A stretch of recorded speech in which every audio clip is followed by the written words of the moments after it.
जब कृपा से ही वस्तु मिलनी है तो ये कृपा सबके ऊपर क्यों नहीं होती? साधक में कुछ तो बात होती है ना, तभी तो कृपा हुई है। तो बाबा का उत्तर है, भगवत कृपा दीन का धन है इस पे सबका अधिकार। साधना भले कम बने, दीनता पूरी हो, अहंकार ना हो बिल्कुल भी। ये दीनता का गुण यदि है, संत और भगवंत इस गुण पर बहुत जल्दी रीझ जाते हैं। साधना कितनी भी कर लो, यदि दीनता नहीं है तो साधना अहंकार को जन्म देगी, साधना से रिद्धियां सिद्धियां आएंगी, साधना से मान प्रतिष्ठा में फंसते चले जाओगे, साधना की कई हानियां होती चली जाएंगी यदि दीनता साधक के पास नहीं है।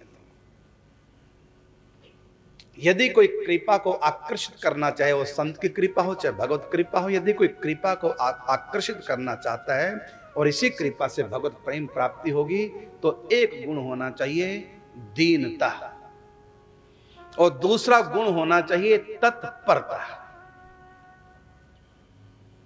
प्रश्न उठा, जब दीनता से कृपा होगी और कृपा से भगवत प्रेम निकुंज रस प्राप्त होगा,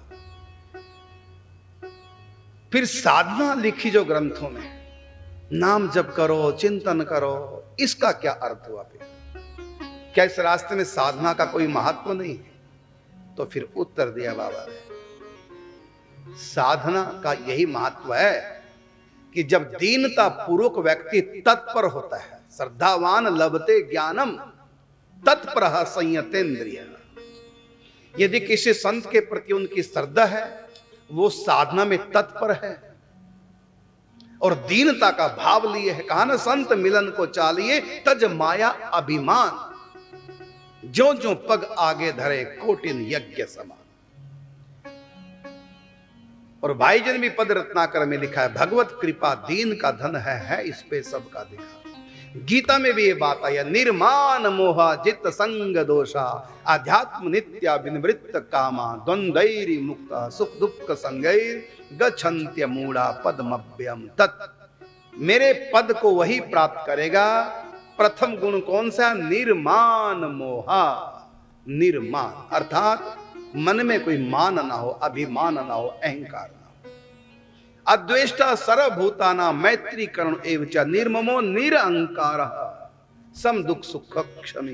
12वां अध्याय गीता जी का। अहंकार नहीं, दीनता पूर्वक।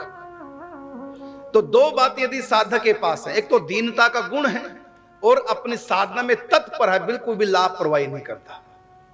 जो भी गुरु ने संत ने नियम दिया, प्राणपण से उसका पालन कर रहा है। कुछ भी छूटे तो छूटे, लेकिन नियम ना टूटे।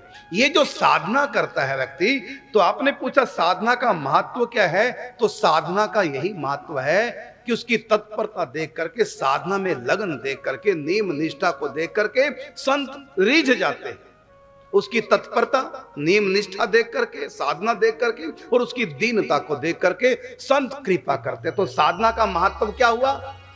साधना का महत्व यही हुआ कि संत की कृपा का अधिकारी हो जाता है। संत रीझ जाते हैं उसकी लगन को देख करके और वो कृपा करते हैं। जब कृपा करते हैं, उनके हृदय में भक्ति महारानी विराजमान हो जाती है। यह है साधना। लेकिन कोई सोचे कि मैं साधना के बल से ही काम बना लूं, यदि कृपा का संपुट नहीं है तो साधना से काम बनने वाला नहीं है। रावण ने साधना कम नहीं की थी, लेकिन उसके पास कृपा का संपुट नहीं था। परिणाम, उसकी साधना ने उसके अहंकार को ही पुष्ट किया। रिद्धियां सिद्धियां दे करके उसको भौतिक जगत का मालो माल एक बड़ा व्यक्ति बना दिया। रिद्धियां सिद्धियां संपन्न, अनेक प्रकार का बल उसको मिल गया, अनेक प्रकार की शक्ति उसको मिल गई, लेकिन भगवान उनकी भक्ति पे रीझे नहीं, क्योंकि उनके पास कृपा का संपुट नहीं था। कृपा क्यों नहीं रावण के ऊपर? क्योंकि रावण में दीनता नहीं, वो अहंकार था।